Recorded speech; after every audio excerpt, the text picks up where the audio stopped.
Hi everybody and welcome. Thanks for joining me. It's Wednesday the 11th of May and it's raining today, but it doesn't matter because we've got lots of warm weather forecast. According to the tabloids, we're going to be sizzling. And that's good news because coming up on next Monday, the 16th of May, Wendy and I are going to start our coast to coast ride following the Way of the Roses. And I'll talk a bit more about that later on in this episode. I'll also mention the Volo Grasper phone mount. I did talk about that in a previous video, so I'll come back to that a little bit later on briefly. But the main event today is to give you an update on Tyre Glider. You may recall that back in January I was very proud to be the first person to review the Tyre Glider, and it's become a great success. We had very many complimentary comments on the channel. People thought it was a marvellous tool. But there were also people that wanted to use the Tyre Glider, but for various reasons they were having some issues. So I wanted to do an update with Kevin of Tyre Glider, and he very kindly made the 4-hour trip from Wales to meet me in Fineshade Wood, which is near Corby in Northamptonshire. Now briefly, Fineshade Wood is a Forestry Commission site, and they've built an excellent cycle path through the woods. It's about 5 miles, nice and wide, and it's designed for families. So I met Kevin there, we both took to our bikes and we had a chat about how things are going. I started off by asking him about the success of the Tyre Glider, but particularly about the issues that have arisen. So Kevin, you've obviously sold many thousand Tyre Gliders since January we started. So is that when my video went out? January? Yeah, January the 9th it was. Right. And you've sold thousands. Yeah, that's it. So what sort of issues have you had? Because I know you've had a few issues. You've had thousands and thousands of very happy customers. Yeah. But I think you've had 1 or 2 issues. In regards to distribution, or? Well, both really. So let's start with distribution. You've had, one of the comments I had was, you know, it's costing a fortune to post it to the States or to Europe, and Europe there were customs issues. So you've had a lot to work through. Yeah, I have. So since the video went out, obviously distribution is now with a fulfillment centre. Yeah. So I have a fulfillment centre within the UK doing my European orders and rest of the world orders apart from the USA. So they have another fulfillment centre within the USA fulfilling orders directly within the USA customers. Right. So they are using their domestic postal service, which is a lot cheaper for them. Right. The rest of the world, so things like Canada, South America, anywhere outside of Europe, is still going out via the fulfillment centre within the UK. Right. But as I mentioned previously back in January, I can fit up to probably now 10, 15, sometimes 20 Tyre Gliders in a one package for that one-off cost. So I think off the top of my head it might be £11, but for that £11, you know, we can get 10, 20 Tyre Gliders in the package. So, so you get a few people together. Yeah, we buy in bulk and then it reduces the postage and that cost. is that detailed on your website ordering page? It's usually when people contact me. You know, if we put on the checkout page, they can see. You know, they can. I think it's 20 Tyre Gliders they can put in before it says anything. You can't go any further. Right. But then, you know, the cost should reflect that on the page then. Okay. I know on the channel I've had a few people complaining that they've broken them. Yep. Well, why would that be? From customer feedback, obviously I launched it in December. Your video went live in January. I've been listening to customers from where they've been breaking it. Unfortunately, sometimes it's user error. One area where I've had a small amount of breakages, you know, not massive amounts from the thousands I've sent out, is here. A lot of the time, you can see from the photos people are sending in that they're trying to lever the tyre. So the tyre is sitting here. So all the force of the tyre is going on this thinnest part of the tool here. Yeah. So Tyre Glider isn't designed to be acting like a lever. So, you know, as I've been trying to tell people in my instruction videos, what you have to do is scoop it all the way under. Yeah. So it's there. So now, if you look at it, you need the tyre to sit on this part of the tool. So all the force then is trying to go through the thickest part. Yes. Where, you know, that's a big thick piece of plastic which isn't going to break. And then you kind of less leverage, but then pull it back over. Yeah. And the other area unfortunately, was this part. And again, it's, you know, I've been using this for a year and a half, 2 years. So I know when to push. So when that bit gets really tight against the tyre and you think, right, if I push any more, is it going to go, is it not going to go? The easiest thing to do at that point is when you're trying to push and it's not moving, is to stop. Turn the tyre around, so this glider is on the floor, like this. Pinch the bead into the channel, all the way back down to the Tyre Glider. Turn it back round, try again. If it still doesn't go, repeat the process. And I think in fairness, on my original introduction to the Tyre Glider, I didn't show that, but we did show it on the one with Wendy fitting the tyre. And I mean, when you consider that she's very weak-wristed by her own admission, it worked perfectly. So using that method. So, and I noticed you've got a new instructional video anyway that details that. Yeah, it does. Yeah.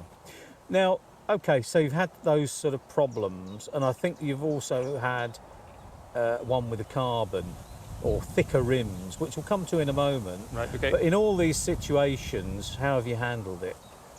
People contacting me, obviously, explaining, would show me photos, and what I've been usually doing is replacing them or asking if they want a replacement refund. Yeah. If you want a replacement, I'd be sending a replacement out with the usual, a video or an email explaining. Yeah. Perhaps if you use the replacement this way, you might have better results. Yes. And that kind of following up that way. Yeah, and I think it's with a brand new product sold to thousands of people worldwide, you are going to get some user error. Yeah. You're also going to have a situation where it's something unforeseen by you. So, for example, the thicker rims, I think you'll admit that you missed that one. Yeah, I completely missed that one. When I was developing the tool, I'd never come across thicker rims. And before I launched the tool, I had it tested in my local shop, and for well over a month. They were using it every day for over a month, and they didn't come across any thicker rims either. Right. So it was an issue I was completely unaware of until it went out into the market. So what I've done with that is I'm kind of looking at modifying the tool at the moment. So it's in development, and I don't know if you could see it on here, but under the clip, there's opportunity there's a channel that I can channel out here. Yeah. So what I'm trying to do is just bring that down lower, so then it opens up this gap here, so then it should fit rims up to this thickness then. Right. So what specific thickness is that? That there, that's about 5 millimeters wide. Yeah. So as long as I can open this channel up to get those into that gap, it should work okay. Okay. But what I have done for customers in the meantime, with anyone who's contacted me with carbon rims, is explaining this situation. I've been sending them photos of modified ones I've done myself. Yeah. I've just been using a Dremel and dremeling down and down to that kind of level, explaining that. And to be fair, most of them have done that. Yeah. And I've had a lot of feedback from those saying, yeah, I've done that and it works well. Good. So some people will say, I've paid money for this thing, I shouldn't have to be modifying it. So in that case, presumably you just refund them. yeah, I can refund. If anybody asks for a refund, that's no problem. But nobody's asked for that on No, that situation. I've had to give very few refunds, to be honest That's with you. very good. Which is great. But the great thing is that you are, and I always say any fool can sell you something, but putting a problem right takes a bit more, and it's good that you're handling it properly. I'd love to bring a product to the market that works for everything and in every situation. You'd be the first to do that if you did, though. Yeah. I'll call it Mark II, but Yeah. you'll probably call it something else, a bit more fancy. Right. But Mark II, how long are we talking before that's out? I'm open, timeline goes well, about 3 months I'm open. So we're currently May. Yeah. So what would you say, August? August, if I can get out that quickly. I think I can. August, September maybe. Yeah. Okay. And when that comes out, will that be replacing the current model? Yeah, so what I'll have to do to change this one is modify the actual tool where everything is made at the moment. So it's a modification of the actual injection molding tool. Right. So once the modifications are done, that will be great. So there's no weakness in the old tool at all. It's just that you need to make it so it fits wider rims. Yeah. And then presumably that will work for any rim up to this thickness. as long as the rim thickness can fit in there, it should work. And that's 5 mil. About 5 mil, About that is, 5 mil, yeah.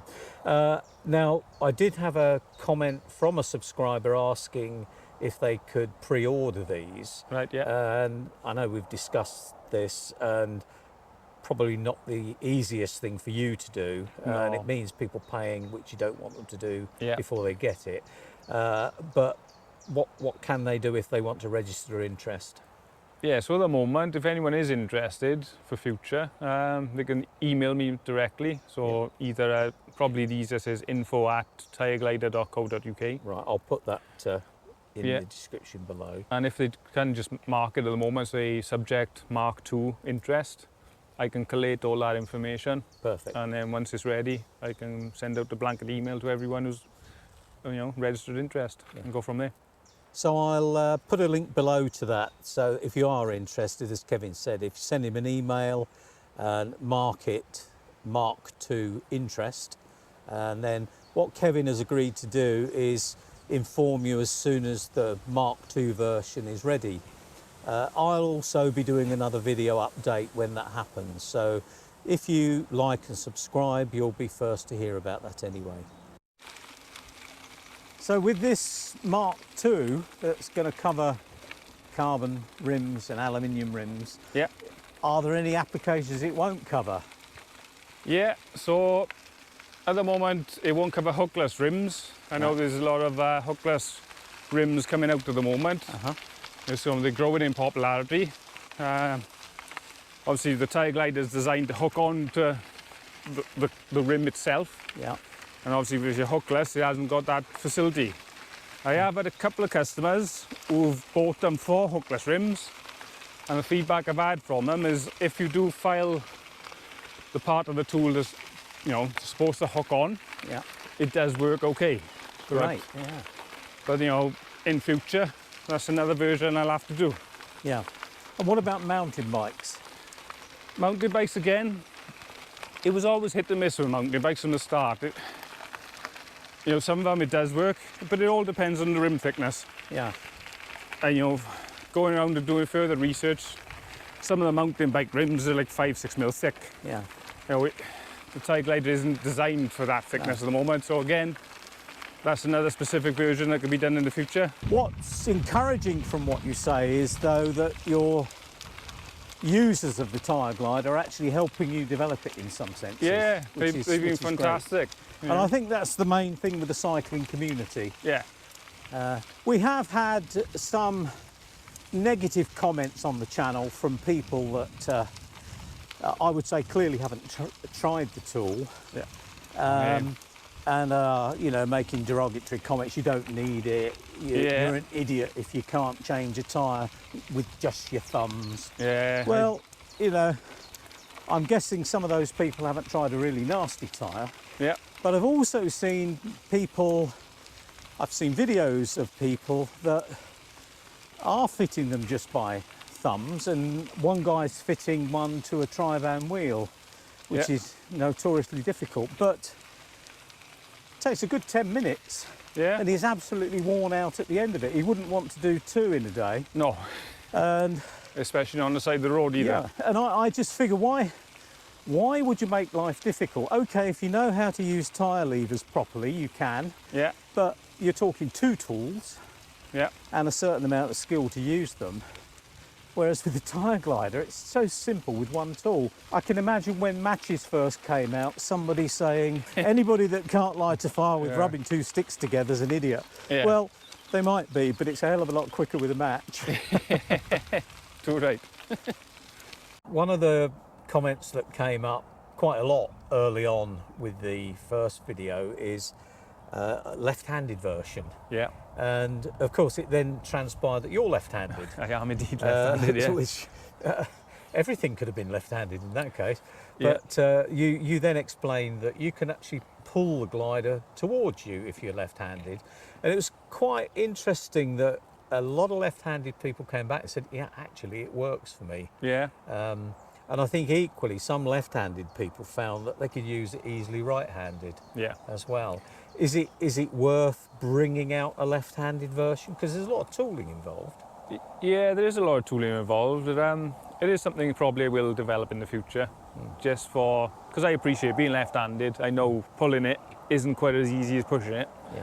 But you know, if I can rectify that within the next couple of years, hopefully I'll be able to bring a left-handed version out, along with a couple of other variations, maybe, you know, for your hookless rims, and you know, more mountain bike specific one that fits even thicker mountain bike rims, and you know, there's scope for development over the next couple of years. But it will be done on the next commission of the tooling, because at the moment, like you say, there's a lot of cost involved in the tooling. Yeah. Now, we all like a good deal, Kevin. Yeah. And we're talking bulk orders. I know you have a trade price list for traders, which is great. What about clubs, though? You know, if a club wanted to get together and order in bulk. Yeah, so what I've been doing for any club, so cycling club, triathlon club, or any cycling club, you know, associated with bikes, is if they can prove that they are a genuine cycle club, I give them a 10% discount on orders. So they just need to email me, say, you know, I'm from so-and-so cycling club, maybe a link with the website or anything. Yeah. Then I create a coupon code for them to use. I usually put a limit on there. Yeah. And then anything, if they do exceed that limit, then they can contact me again, and I'll add more if needed. Right. But yeah, so things have come a long way in terms of the e-commerce side of things with you. Yeah, I've learned a lot over the last few months. I bet you have. Yeah. And no regrets giving up the job in the council? No, none at all. I'm enjoying every second of it. Yeah. Well, thanks for coming over, Kevin. I really appreciate you driving all the way over from Wales. Yeah. Hope it's been worthwhile. Definitely. It's always worth catching up and yeah. No, it's great to catch up with you and to go for a ride. Yeah, which is good. It's a pleasant spot, isn't it? Yeah, it's beautiful. And look forward to probably catching up in August time. I'll try and come over to Wales. I'm sure all your Tyre Glider users appreciate the thought that's gone into the product. Cheers, Roy. Thank you very much. All right, see you soon. Bye. Cheers, Roy. Well, I hope you found that interesting. And as we said in the video, I'll bring you news of the Mark II Tyre Glider as soon as it's available. Now, as I've said, on Monday we start the coast to coast ride, the Way of the Roses. Many people do this ride in just the day, and it's a real test because obviously there's a fair bit of climbing in there. It's 170 miles, but we're not going to do that. Our interest is in the journey rather than the arrival. And we like to take time to look at the sights, look at the history, and that's what we'll be doing. We're very fortunate in that Wendy's husband Terry is going to drive us up to Morecambe to start the ride. He's interested in local history, so he'll tour around, meet us at the hotel each evening, but of course he's on call should there be any issues that we can't resolve. Now, I had a very kind note from Malk Turner, who lives locally, and he would like to meet us and ride part way if he can, although there's some doubt as to whether he can make it there in time. But he's given us some really good information about Morecambe and so on. I should be taking my new Tempest, which is working great. Did 86 miles last Sunday and it worked pretty perfectly. Just a little bit of adjustment to the gears is needed. I usually wax my chain in the summer and I've got that in preparation now. I use the hot wax method where I put it into a pot of hot wax, and this year I'm adding some micronized PTFE, so we'll see how much difference that makes. I think it should make a difference by all accounts. So I think on this trip, every ounce of power I can generate is going to be welcomed. Now, as always, I'll be making some video, and I would guess we'll probably look at 3 videos on this, one for each day. So if you're interested in following us on that route, please like, subscribe, and if you hit the bell, you'll be informed when those videos come up. So that brings me to the final item on the agenda, and that's the Grasper phone mount. Now, Volo have kindly supplied me with one of these to give away. I haven't highlighted this in the thumbnail because that just attracts people that just want the giveaway, and I'd rather give it to somebody that's a loyal subscriber. So I've pretty much hidden this towards the end, so those of you that have stuck with it this far and want a phone mount, you'll be in with a better chance. I do like the build quality of this phone holder. It's sturdy cast aluminium, and as you can see, the carriage that clamps the phone has two rods to support it either side of the pretty large thumb screw. The manufacturer states that phones between 60mm and 105mm, or in old money 4 inches to 6.6 inches will fit. The mount that fits on the handlebar can be fitted in either plane, so you can either have it horizontal or vertical, which is useful, and it's a pretty sturdy fitting with a bolt that goes through and holds that handlebar mount. The other way you can mount it is directly onto your stem. You'd obviously have to make sure that your stem is long enough to accommodate your phone, which as you see here mine was. Now, as far as the handlebar mount goes, it is, as you can see, 31mm in the fully closed position, and in the fully open position, i.e. that's as far as the provided bolt will let you go, it's nearly 33. I hope you'll understand that on this occasion I can only ship this to the UK. So if you want to be in with a chance of winning this, then all you need to do is in the comments start the message with hash and then just put the first part of your postcode. The reason for the hashtag is that it allows me to use a random picker so that it's a fair draw. And I'll let you know in an upcoming video who was successful with that, so good luck. I'm also speaking with the manufacturer Volo, and hopefully they'll offer some giveaways for other parts of the world. I think the problem at the moment, specifically with China, is shipping costs. So once things have eased, then I'm sure they'll be up for offering some more giveaways. So again, for about the 15th time, if you like and subscribe and hit the bell, you'll hear about anything that's coming up. I've been adding to my video making kit recently. I've bought some radio microphones which have made a big difference to the interviews. I use those with the ride segment with Kevin, and I hope you'll agree that it was a lot clearer. But I could do with a bit of input from yourselves, because I'm thinking of buying a drone so I can add to the scenic shots and so on. I've no experience of drones whatsoever. I'm more interested in the camera quality because I put these videos out in 4K and I'd like something equivalent on a drone. So if any of you have experience of drones and you have any recommendations, then I'd be glad to hear from you. You can either email me on ridingwithroy@gmail.com or make it in the comments. Before I end today's roundup, I've just had an email with some exciting news, and I'm not going to tell you about it now. I'll tell you that in an upcoming video, but I'm quite excited about it. Hopefully I'll see you on the next one. That's going to be the Way of the Roses ride. So until then, I'll say goodbye.